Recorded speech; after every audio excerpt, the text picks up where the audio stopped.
Hello, Brad here, just to say we're super proud that the Friday 5pm podcast is sponsored by the Malt Miller, the UK's best home brew store. We use the Malt Miller for all of our homebrew experiments, as well as tapping them up for advice and binging on their awesome YouTube channel all the time. That's why whenever we release a homebrew video, we put a recipe kit live on the Malt Miller, so you can brew with the exact same amazing ingredients that we did. The same ingredients used by pro brewers. So alongside the Malt Miller's nitro-flushed hops, cold-stored yeast and milled-to-order malts, you can pick up recipe kits for our 5 Points Best Bitter, Russian River West Coast IPA, and now the fastest beer in the world, a hazy session IPA that goes from grain to glass in less than 48 hours. Sign up to their newsletter at tinyurl.com/Malt Miller to get 5% off your first order. With the Malt Miller's amazing customer service and Johnny's 48-hour recipe, you could order the ingredients on a Monday and be drinking the beer by the weekend. Speaking of which, it's Friday. It's 5pm. So enjoy this week's Friday 5pm podcast.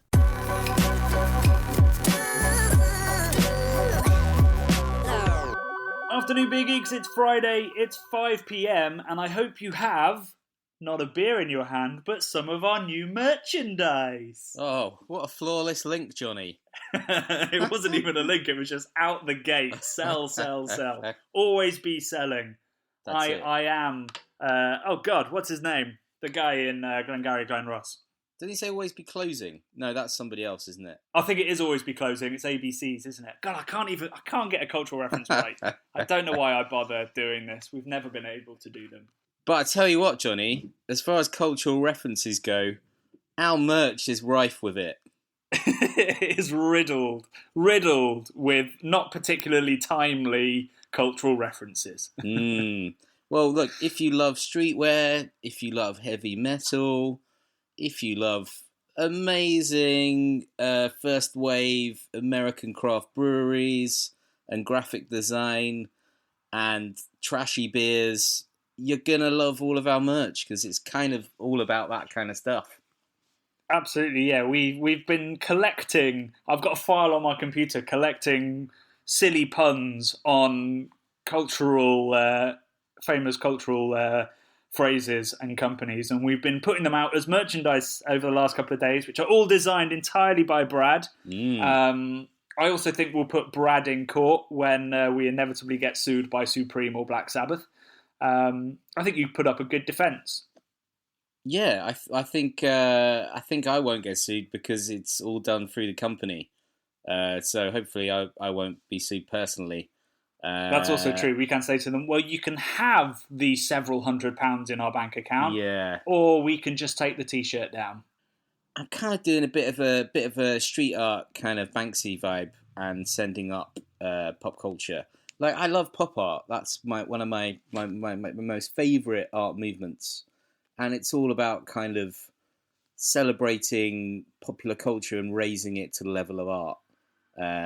So, you know, you can take a box of soap and you can make it into a work, you know, you can elevate it to the status of an artwork or whatever it might be. Yeah, the famous one is the Campbell's can, right? Yeah, Campbell's can of soup. You've got like Brillo. You know, Andy Warhol was the kind of guy that kind of did all this stuff, and he's one of my absolute heroes. So everything I do, like in this sort of merch stuff, is kind of I guess a bit meta and a little bit kind of pop art. So yeah, hopefully it's all taken in very good spirit and from a place of love. Absolutely, yeah. And if you guys have any ideas of stuff we could put on a T-shirt, do send it in or become a Patreon and tell us to our faces on our new Discord forum, because we'd love to hear, given that we're quite shit at cultural reference. Well, no, Brad's pretty good. It's me that's shit. We'd love to hear some of your cultural references that we might be able to turn into beautiful T-shirts. So there's a link in the descriptions box for this podcast where you can go see our merch store. It's already selling well. We've got our merchandise arriving any day now, so we're super excited to start wearing them on the channel and start plugging them. We'll go from pastiche to apples. There's no link there, but no, there wasn't. I was waiting for you to pull that out the bag. Pastiche to apple pie, to no apple pies involved either, but apples. There you go. No, although you can make some banging apple pies with the varieties. From pastiche to pomme de terre. No, from pastiche to pomme. Still not great. Those are potatoes. But no, pomme means apple in French. Yeah, but you said pomme de terre. Pomme de terre is apple of the earth, which is a potato. What are you telling me, that a pomme isn't an apple in French? Come on. A pomme is an apple, but a pomme de terre is a potato. I know that. We didn't just make a video about potatoes though. No, I mean, we could do a potato vodka episode, but I think that's when we're really scraping the barrel. This episode was definitely not scraping the barrel. This was our first in-depth episode all about the world of natural cider. So I think, like most people, I used to think of cider as the thing that people drank when they didn't like beer, particularly when we were younger. And in the last couple of years, I think the UK's had a bit of an explosion of artisan, natural, or what the industry calls fine cider, which is naturally fermented, so mixed fermentation, wild cider, that's not sweetened at all. And it's been a big explosion. There have been lots of new producers coming up through the ranks, or some that have been around for a long time, finally getting the recognition they deserve. And I thought it was about time we did one. So I was there on assignment with Good Beer Hunting, and I filmed the entire episode, which is almost documentary length. It could have been 40 minutes. I got it down to 20. Of a couple of days spent harvesting the apples for this year, and then indeed pressing. Mostly we saw pears and quince being pressing in the video, but also pressing apples while I was there, and sort of talking through how the process is made. How these ciders are made, and how it's an incredibly low intervention way of doing it. A bit like natural wine, where you crush the fruit, and whatever yeast is already in there is what goes to town, and you end up with remarkably clean fermentations, much cleaner and much more balanced sort of naturally than perhaps we get with wild fermentations in beer. Yeah, very interesting. So it's all very harmonious and natural, and not a lot of involvement from man. It's kind of what will happen if it's left to its own devices, and what will happen is it'll be quite beautiful and quite refined, right? And it's quite pure, like you're saying. Yeah, for sure. It's really interesting, and I'm sure somebody with a more scientific brain could explain why actually the fermentation flavours, the characteristics you're getting from these yeasts and from the bacteria that's involved in the fermentation of apple juice is much softer. The Brett isn't as aggressive. Lactobacillus and Pediococcus don't get to take hold quite as much. You don't get that really big sourness that you might get from a fermentation of different grains. So you actually end up with, I think, a really palatable, still relatively sweet, but it's perceived sweetness. Like these beers are almost bone dry. Sorry, not these beers. These ciders are almost bone dry. But it's just a wonderfully balanced drink, and that's then enhanced by the blending process, which is, much like in wild beer, where we blend our beers to get the best balance of sort of the vinegar notes, the Bretty farmyardy notes, the sweet notes that are left over with the sugars. We blend all those together, and the same happens in cider, and they round it out. And I was experiencing flavours that I'd never really had before. In the video, I get rinsed in the comments for saying sherbet too much. Like, that's a classic combination of sweetness and Bretty funk that comes out as kind of lemon sherbet. But there's so many other flavours going on, particularly when I was tasting that quince juice. It was like a pomegranate meets a lemon meets toffee. It was just this wonderful flavour that I'd never ever had before, and that you wouldn't even expect to get just from the fruit, because the fruit is a bit like a pomme de terre. It's really firm and hard, and it's really sour when you're getting like the actual kind of pulp. But the juice is beautifully sweet and complex and tannic as well. It was just like mind-blowing in the same way that, the last time I had my mind blown that much was probably our trip to The Alchemist, where we were talking about his brewing processes and his sustainable processes, and you just sort of having your mind blown every sort of 5 minutes, where you're like, what did he just say? And it was just like that. It was a really magic couple of days, and I really wanted to put that out there, even though it's not performed particularly well, it's not got huge views, people are watching almost all of it. We generally get about just over 50% of our video is watched on average. We're way up at about 60-ish. So people are really enjoying and hopefully having their minds blown at the same time as mine as we talk about it. Yeah, I mean, I think it's an awesome video, man. Like, I was invited along to the trip as well, but well, by you, not by them, which is very kind of you. But I couldn't make it because I had some work commitments at the time, and I was absolutely gutted when I watched the video because it just looks amazing, and it was making me hark back to our road trips that we were doing on a pretty much monthly basis this time last year, and just thinking, man, what a different world we're living in, and I just want to get back out there on the road and discover these different things again. But Yeah, what's kind of galling is, particularly in the cider world, they're still living that world. Like, it was so nomadic, driving between all these orchards in the middle of nowhere, these beautiful views, and they're still living that life while I'm in Zone 2 of London in lockdown in my one-bed flat.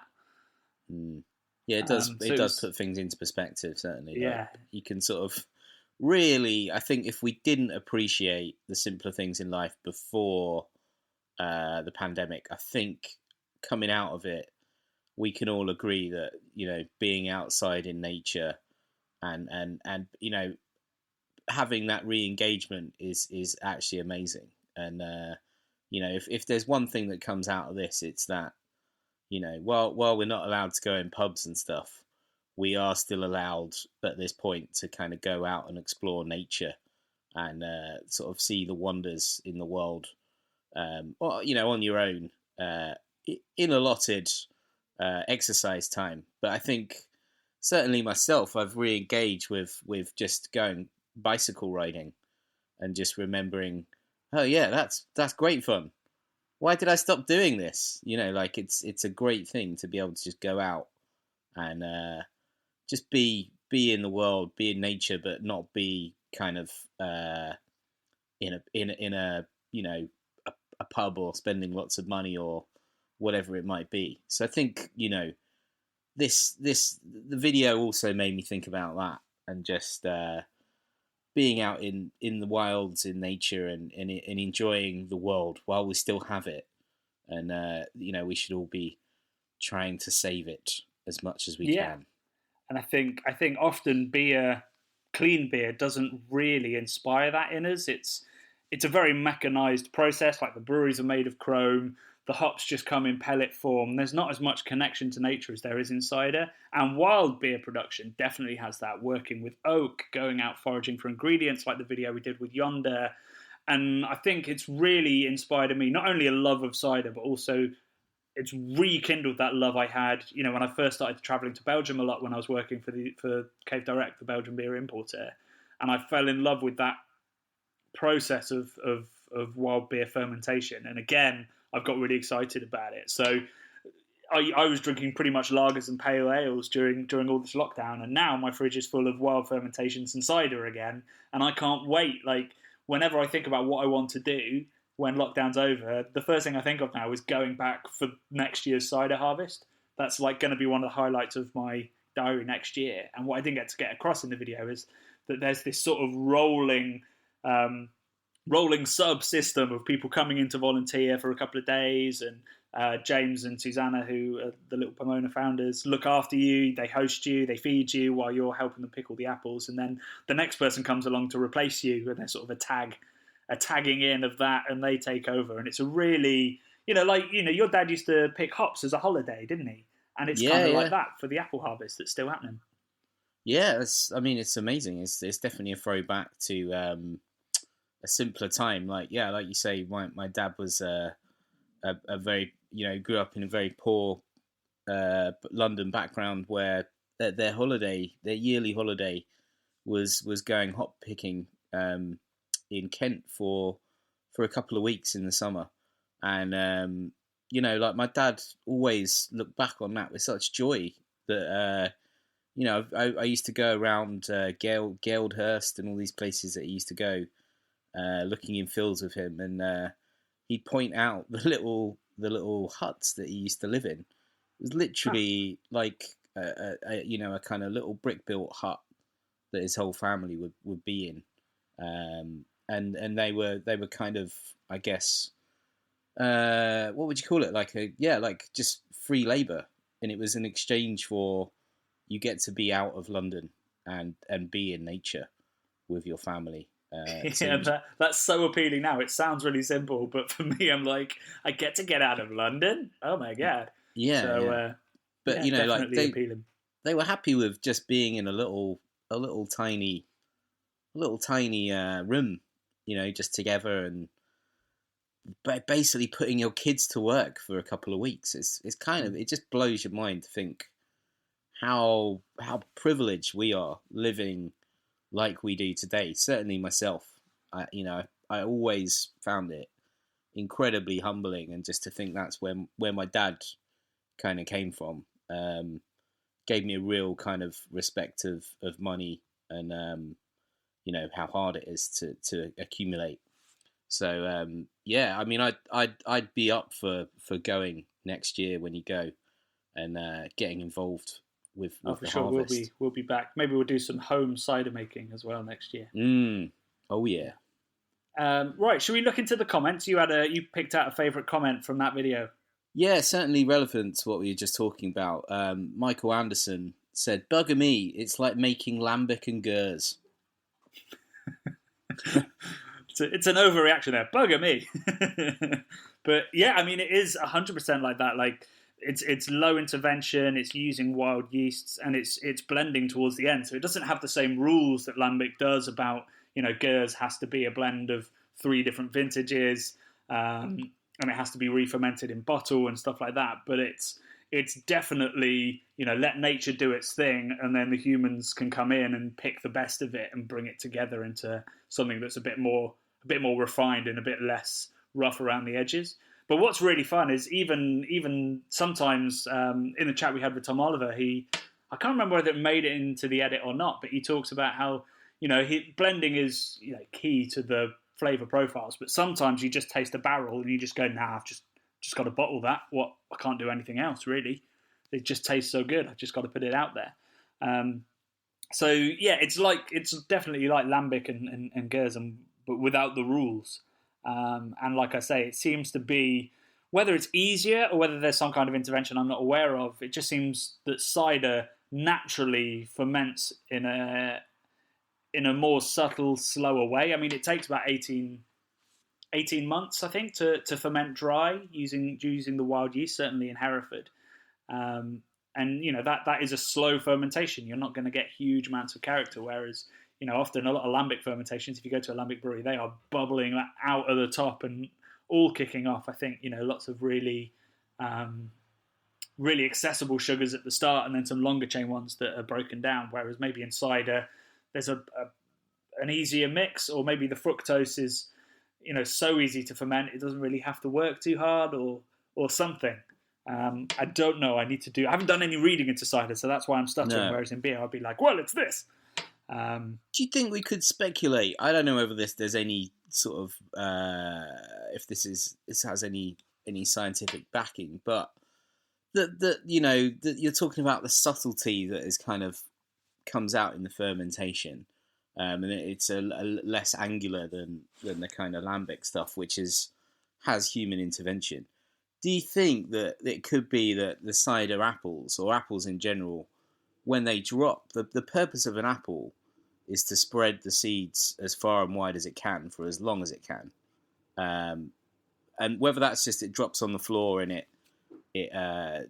decomposes and goes into the earth, or an animal eats it, gets drunk, is attracted by the smells that it's emitting as it's fermenting, and then spreads it into the next forest over or whatever it might be. Do you think that the yeast and everything has evolved to become attractive to foraging animals and such, or do you think that's just luck? No, I think that's definitely a thing. I think we talked about this when we visited Lallemand in our yeast beer school. Like potentially the reason that yeasts create attractive flavors is because it's wanting to be eaten, it's wanting to be spread, it's wanting to get out there. So it could well be that it creates these wonderful aromas because that means it's going to get spread further, like a flower does. It attracts attracts bugs by smelling really nice and smelling sweet and smelling like food. So we could definitely put that out there as a scientific theory. And I'm sure there is some more writing and reading to do around that. But Lallerman said, it's not confirmed, but it's definitely a theory that scientists have put out there. I'm conscious we've just hit 20 minutes, so let's move on to my comment, which actually isn't from this week's video. Just before we do have another cider video coming out next week in which I sit down with Susanna and James and taste some ciders from some of the producers that we were visiting. So that's next week's video. But my comment this week comes from our Strongest Beer in the World video, which is now our biggest video ever, despite being relatively new. It's at about 110,000 views, maybe a little bit more now. And initially, the comments, we got out of the beer bubble because it went semi-viral, and we got lots of people going, that's not the strongest beer in the world. So most of the comments are me disagreeing with these people and telling them where to go read up on the fact that it is. But now that it's calmed down, we're getting some more well-educated, informed, but still slightly troll-esque people. So we've got a guy called Torry Jones. I assume a guy. I've never heard of the name Torry. Saying ice distillation is the most unsafe method for distillation that exists. There's no way to separate the methanol from the distillate. On the contrary, because what you're actually doing is concentrating the stuff that makes you go blind and kills you.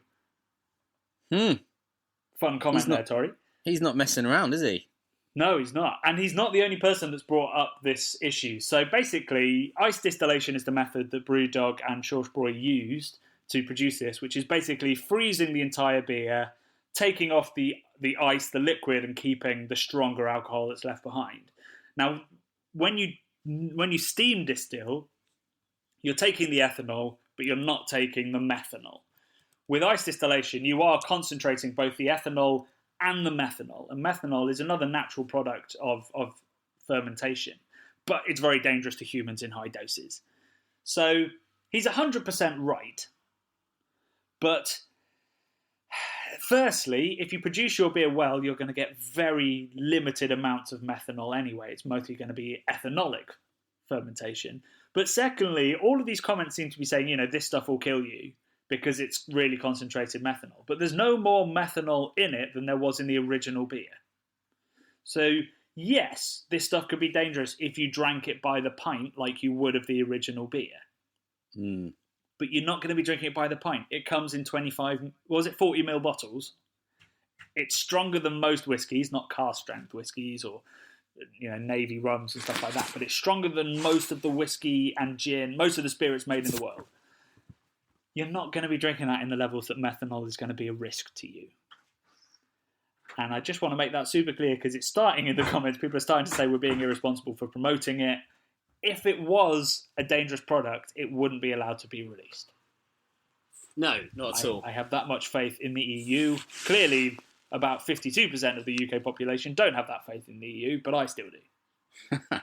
All I can say about drinking meths is it's always terrified me because I can remember being a very young child and seeing a man in a town centre that was drinking methylated spirits, and he was a homeless dude, and this was it was in the 80s, so I think drinking meths in the UK was a thing back then, very sadly, and I think people still drink it because it gets you fucked up, and it's cheap. But it's very cheap for the percentage, yeah. Yeah, he had no nose, Johnny. He had like a skull face, and it kind of haunted me. I was like, why has that man got no nose? And he just looked totally fucking out of it.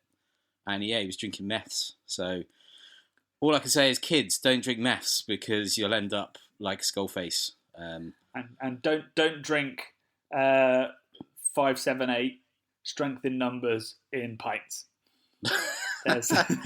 I mean, you couldn't. It was you just couldn't. It was just. I mean, it was like soy sauce, basically. Yeah, it's such a bonkers beer. You just like you'd have to tap out after about. I reckon I could drink.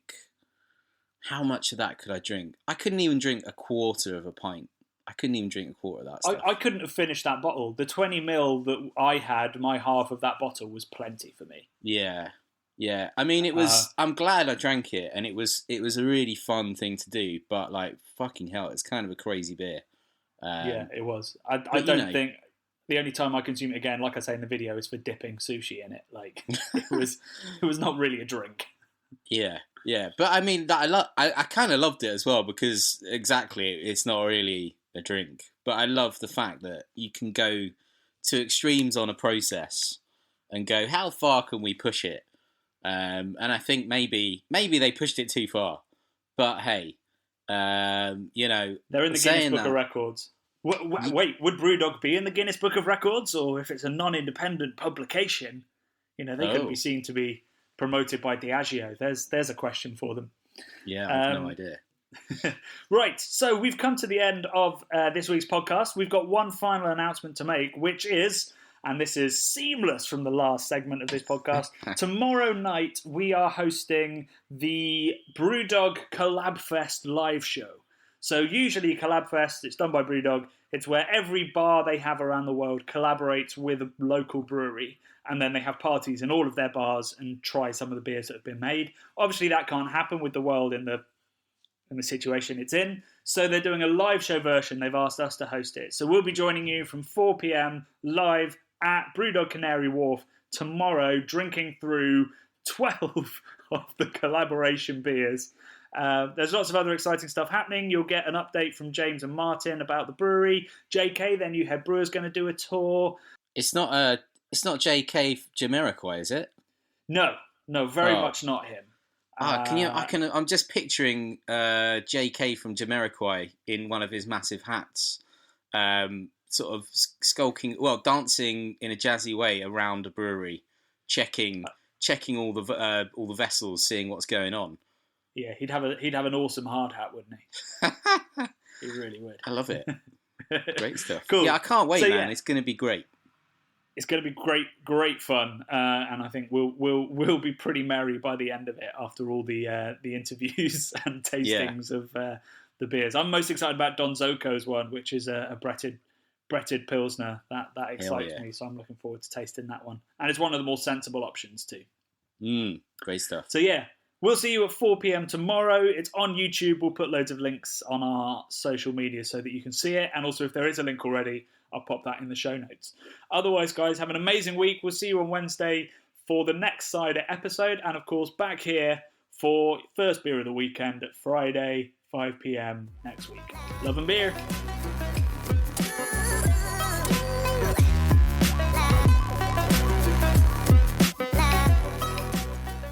The Bubble Podcast is brought to you by the nerds behind YouTube's Craft Beer channel. Head to youtube.com/the Craft Beer channel to watch this week's video and over 400 more exciting episodes. If you love what we do, please do subscribe and even join our Patreon at patreon.com/craftbeer channel. Love and beer.